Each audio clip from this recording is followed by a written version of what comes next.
लालू यादव ने बताया क्यों जातिगत जनगणना के पक्ष में नहीं बीजेपी। वर्ल्ड इनइक्वेलिटी लैब के आंकड़े दिखाकर घेरा।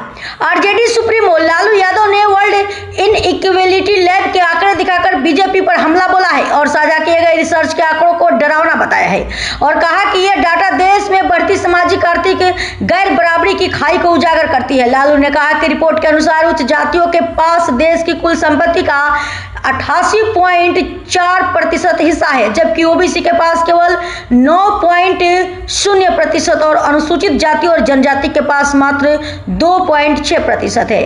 वर्ल्ड इनइक्वेलिटी लैब के आंकड़े दिखाकर लालू यादव ने बीजेपी पर हमला बोलते हुए कहा कि यही कारण है कि भाजपा जातिगत जनगणना के पक्ष में नहीं है, क्योंकि इससे हर क्षेत्र में कुंडली मारे बैठे संपन्न लोगों का प्रभुत्व उजागर हो जाएगा।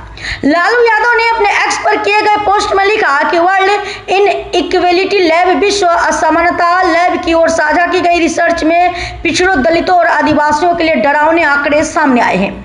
यह रिसर्च देश में बढ़ती सामाजिक आर्थिक गैर बराबरी को उजागर करती है। इस रिपोर्ट के अनुसार उच्च जातियों के पास देश की कुल संपत्ति का 88.4% हिस्सा है, जबकि ओबीसी के पास केवल 9.0% और अनुसूचित जाति और जनजाति के पास मात्र 2.6% है। 2013 में ओबीसी का देश की संपत्ति में 17.3% हिस्सा था, जो 2022 में घटकर 9% ही रह गया है। छोटे और मध्यम आकार के व्यवसाय लगातार घटते जा रहे हैं। कृषि घाटे का सौदा होता जा रहा है। किसान सरकार की गलत नीतियों के चलते बर्बाद हो रहे हैं। लालू ने कहा दी सर्वविदित है कि देश में ओबीसी SC ST की आबादी लगभग 85% है। यही कारण है कि बीजेपी जातिगत जनगणना नहीं करना चाहती, क्योंकि इससे हर क्षेत्र में कुंडली मारे बैठे संपन्न लोगों का प्रभुत्व उजागर हो जाएगा।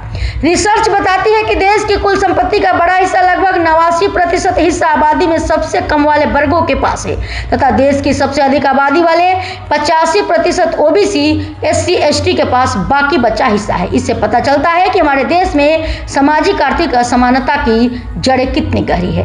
मोदी सरकार लगातार 10 वर्षों से ओबीसी SC और ST वर्ग के छोटे व्यवसाय को भी टारगेट कर खत्म कर रही है। उन्होंने कहा कि जब तक ओबीसी SC और ST और उच्च जाति के गरीब लोग बीजेपी की भक्ति, धर्माधता और नफरत बोने वाले दंगाइयों को अपना नेता मानेंगे तो ये आंकड़े और भी बदतर होते जाएंगे। विगत 10 वर्षों में उन्होंने आपको यानी ओबीसी SC ST को धर्म और राष्ट्र के बनावटी मुद्दों और बहसों में उलझाकर अपनी सामाजिक, राजनीति और आर्थिक सत्ता को और अधिक सुदृढ़ एवं सुनिश्चित किया है। ये लोग धूर्तता के साथ ओबीसी SC ST को सांकेतिक और दिखावटी प्रतिनिधित्व देकर इतिश्री कर देते हैं, ताकि देश की ये बहुसंख्यक आबादी अपने अधिकारों की वाजिब मांग ना कर सके। आपको बता दें, वर्ल्ड इनइक्वेलिटी लैब के आंकड़े को लेकर एक बार फिर सियासत तेज होने वाली है।